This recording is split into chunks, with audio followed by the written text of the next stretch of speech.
Du lytter til Mennesker og Medier. Jeg hedder Hakon Mosbæk. Nå, vi skal vi komme i gang? Klar, parat. Vi kan også bare vente og lade være at lave noget.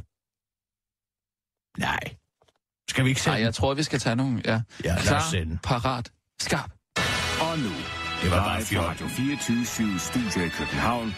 Her er den korte radioavis med Kirsten Birgit Schøtz-Krets Hørsholm. Folkevågen-direktør udtaler, vi vil ikke længere blæse på klimaloven og fisse op og ned ad vejen.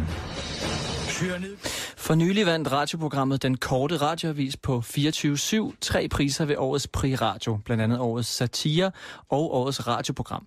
I programmet følger man den erfarne nyhedsvært Kirsten Birgit Schøtz-Krets Hørsholm og hendes redaktør Rasmus Bruun, mens de planlægger og afvikler deres nyhedsudsendelser. Det var Den Korte Radioavis med Kirsten Birgit Schøtz-Krets Hørsholm.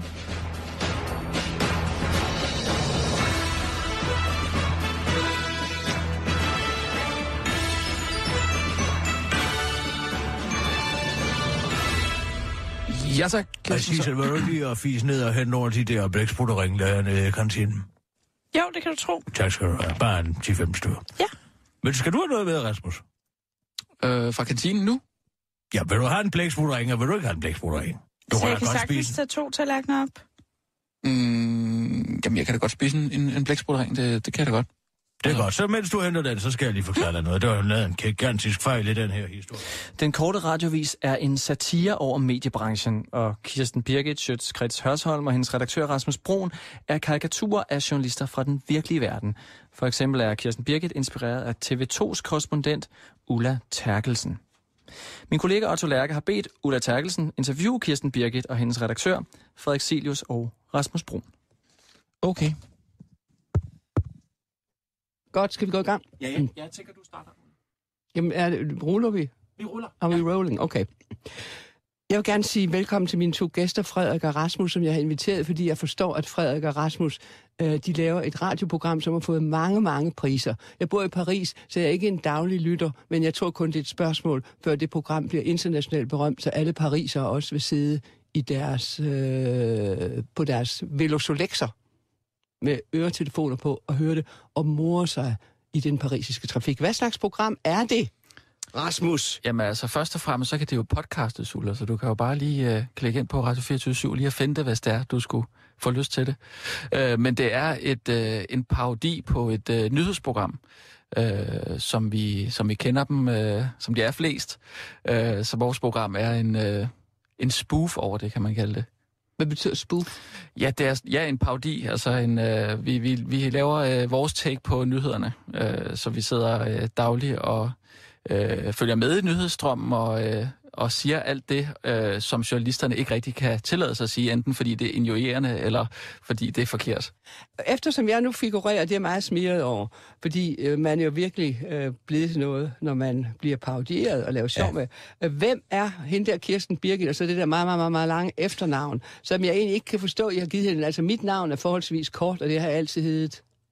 Ja, men det har du måske, altså det kan du muligvis have en pointe i, at altså din generation af kvinder har et fornavn og et efternavn, og that's that, ikke? Men jeg tror, at Kirsten Birgit, altså for lige at starte her, altså Kirsten Birgit er en 63-årig journalist, som er af den gamle skole og opponerer imod altså det, som hun mener, den yngre generation af journalister ligesom står for sådan noget clickbait og altså lave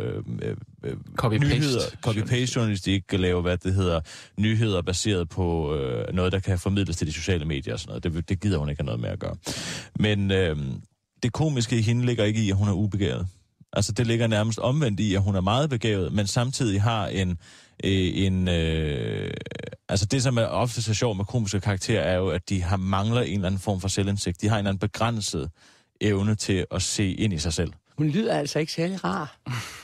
Nej, men altså, det er hun nok heller ikke altid, men altså, vi er jo begyndt at holde af hende, og det er publikum heldigvis også. Men altså, hun er jo en powerkvinde og en stærk repræsentant for sin generation, eller jeres generation, som vi jo på en eller anden måde, Maja Frederik i hvert fald, både respekterer og frygter lidt. Altså generationen? Ja, generationen. Ja.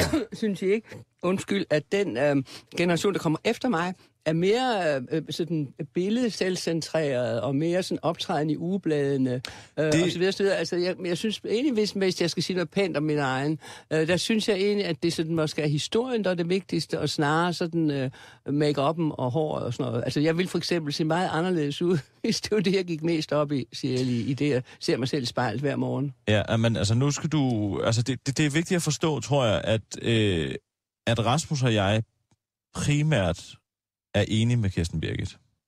Altså, det er ikke, altså, hun er 90% os. Det er ikke, det er mere, vil jeg sige faktisk, programmet er mere en, altså, det er selvfølgelig en parodi på en eller anden måde på din generation af kvinder, og der er jo virkelig, du må give os ret i, at I er jo virkelig, the Harlem Globetrotters of journalism. De er den sidste tilbage af 71. Kender du nogle andre journalister, der er 71, og stadigvæk render rundt i flygtningestrømmen i en majsmark i Makedonien? Nej. Jeg gør det ikke. Jeg er den ældste tv-journalist i verden, tror jeg. Ja. Det kan være, der sidder nogen i nogle studier og kloge over... Men der kan du se, det er en ren Kirsten Birgit-brand, det der. Ja. Jamen, men det er jo, altså... der ligger en kærlighed i det. Altså, der er mange, der tror, at vi hader den generation, men vi elsker den faktisk, fordi at vi er faktisk stort set enige med den. Altså, ja, vi synes begge to, det er pisseirriterende, at folk for eksempel kun kan tale om deres børn. Vi synes også, at det er irriterende, at der bliver lavet sådan noget, se hvad denne valp gør, det vil få dig til at falde ned af stolen. Altså sådan noget der. Eller et altså, nyt samtalekøkken. Det er virkelig det er, altså, det er ikke en ukærlig parodi. Det er ikke en... det tror jeg også, at de lytter, fordi at lytterne sympatiserer med Kirsten Birgit, ikke med Rasmus Broen, som egentlig typisk vil være den, man sympatiserer med, fordi han bliver trådt på hele tiden.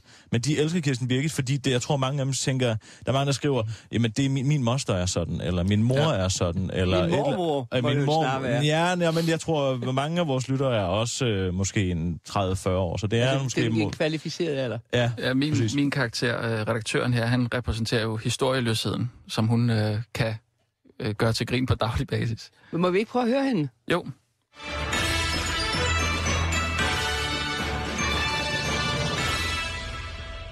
Var det jeg tror, det var i går, da du prøvede at pingponge lidt. Ja, det var der for sjov. Men det vil Jørgen Ramskov gerne have mere af. Nej. Jeg vidste, jeg ikke skulle have gjort det. Men jeg var kæk! Jeg var dårligt forberedt, jeg lagde slet ikke mærke til, at du ville pingponge. Men Jørgen Ramskov har sagt, at det kunne være fedt, hvis vi kunne lave noget mere af det. Fordi det er sådan noget, folk synes er skidehyggeligt, når de... Altså det med at lave sådan et oplæg, der går over til noget andet. For eksempel nyhederne. Ja, tak! Jeg har set vejret på DR1. Jamen også over til... Det er jo timevis af pingpong hver eneste dag. Jamen, vi skal ikke lave timevis. Vi skal bare lave lidt af det. For at få det til at se ud som, at vi har det skidehyggeligt her, og vi synes, det er sjovt at gå på arbejde. Gjorde I det så? Ja, vi pingponger, men Kirsten Birgit kan ikke pingpong særlig godt, fordi hun tager alting meget bogstaveligt. Altså, så hun kan ikke finde ud af, at hun har meget svært ved at sådan tale i overført betydning. Men det er jo også, altså du ved, når man pingponger, så siger de, men det var også en sjov historie, altså det her med nisserne for eksempel. Altså, det er, at vi skal gå fra en historie om havenisser over EU, og så til en eller anden en eller anden video, som en eller anden politiker har lagt op, det under valgkampen. Og så siger Rasmus sådan noget, men man må da ikke håbe, at de spiste alt risengrøden, de havenisser. Og så siger Kirsten, men det kan de ikke, fordi de er havenisser. Ikke? Altså hun tager alting meget bogstaveligt, overforklarer, altså hvad er nissen overhovedet for et mytologisk væsen? Det er jo sådan en panteistisk, inkarnation, altså en menneskets dårligdom. Ja, præcis, ikke? Og så forklarer hun alt det ødelægger pingpong fuldstændig, ikke? Og kan ikke gå elegant fra den ene til den anden, fordi hun synes ikke, det er vigtigt. Hun synes, det er ligegyldigt med det her pingpong. Og det...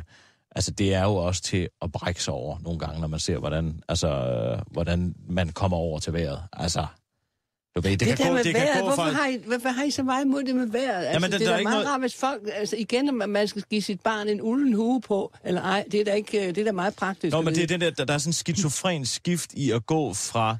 Nu har Boko Haram slagtet 200 mennesker i Nigeria, og Peter Tanef hvordan bliver weekendvejret? Altså, ved Jamen, du, sådan altså, er verden jo, ikke? Ja. Altså, sådan er verden. Du sidder jo og ser et eller andet helt forfærdeligt, og så vender du... Altså, jeg har lige lavet en masse med flygtninge, ikke? Som jo, det er jo meget oprørende og ophidsende og voldsomt at stå midt i blandt alle de der meget fortvivlede mennesker. Men så når man er færdig og skal væk, så siger man da også, hvor skal vi gå hen og spise, ikke? Jo. Skal vi gå derhen, hvor vi var i går? Og så siger den makedonske tolk, ja, der findes ikke andre gode steder her på grænsen, så kommer man derhen. Det var jo et glimrende sted.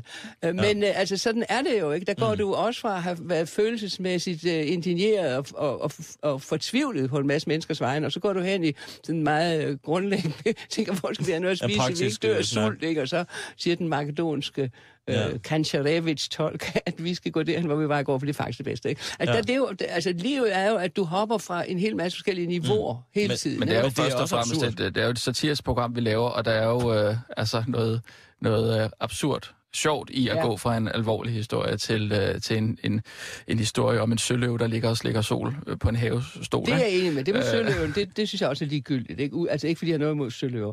Men vejret, jeg vil lige lave undtagelse af vejret, men jeg kan godt se, at søløver er fjollet. Det synes jeg også.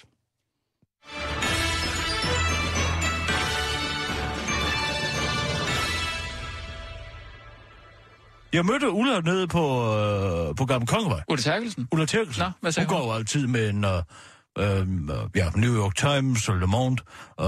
Så går hun med en... Hvad er det sidste? Hun har altid 3. Le Monde, New York Times, nej. Det var den altid internationale aviser.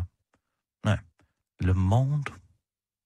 Financial Times. Det er Financial Times og Le Monde og New York Times. Ja, okay. Det går hun altid med. Nå. Hun er en omvandrende bladkiosk. Okay. Men så sagde jeg snupper lige den der Ulla.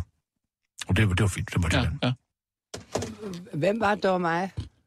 Ja, det var bare en, hvad det hedder, en genfortælling af, at Kirsten Birgit havde mødt dig nede på Gamle Kongevej, hvor du gik med Le Monde, en Financial Times, og en... Det har nok været... det kunne være The Guardian, det kunne også være de Frankfurter Allgemeine Zeitung. Ja, det er den. Ja, men det er godt.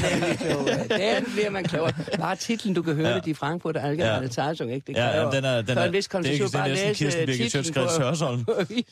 Den må hun have med. Altså alle de der sektioner, der falder ud, ikke? Ja. Kultur und Wissenschaft, det er den bedste. Er det den bedste? Det er bare der gang. Det kræver jo, at man kan læse flydende tysk inden noget. Det er en god ting, ja. Jamen, vi leger jo lidt med, at Kirsten Birgit har gennemskuet dig. Og altså, du slet ikke læser de der aviser, men du synes, det er vigtigt, at du bare har dem under armen.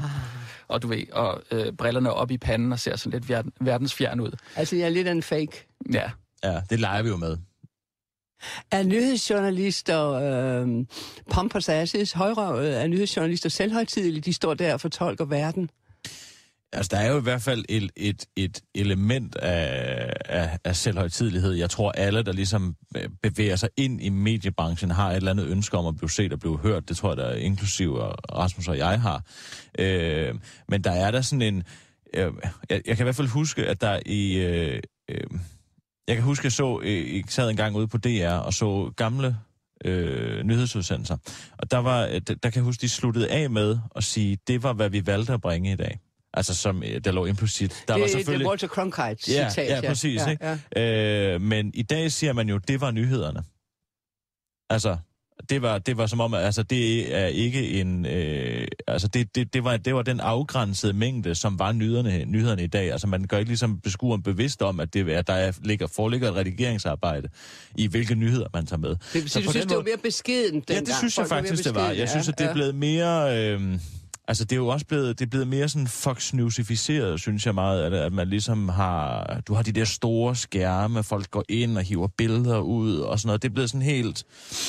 Men det er også meget selvhøjtideligt i forhold til, når man sidder i løbet af hele dagen og får alle de nyheder fra hele verden, som man har siddet og fulgt på i sit Facebook-feed, eller hvor man nu finder sine nyheder, ikke? Og så om aftenen, så stiller de sig op og siger, nu kommer nyhederne, og her er Kim Bildsøe, og her er en slide.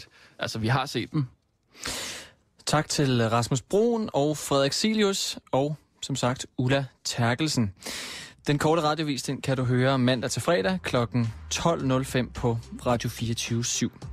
Vi er tilbage næste fredag kl. 9 og til genudsendelse lørdag kl. 13. Du kan skrive til os på mennesker og medier, @dr.dk eller hackon@zetland.dk. Programmet er produceret af medievirksomheden Zetland. Jesper Told er i teknikken, praktikant er Bjarke Gundslev, og Otto Lærke Christiansen er i redaktionen. Mit navn det er Hakon Mosbæk. Mange tak, fordi du lyttede med.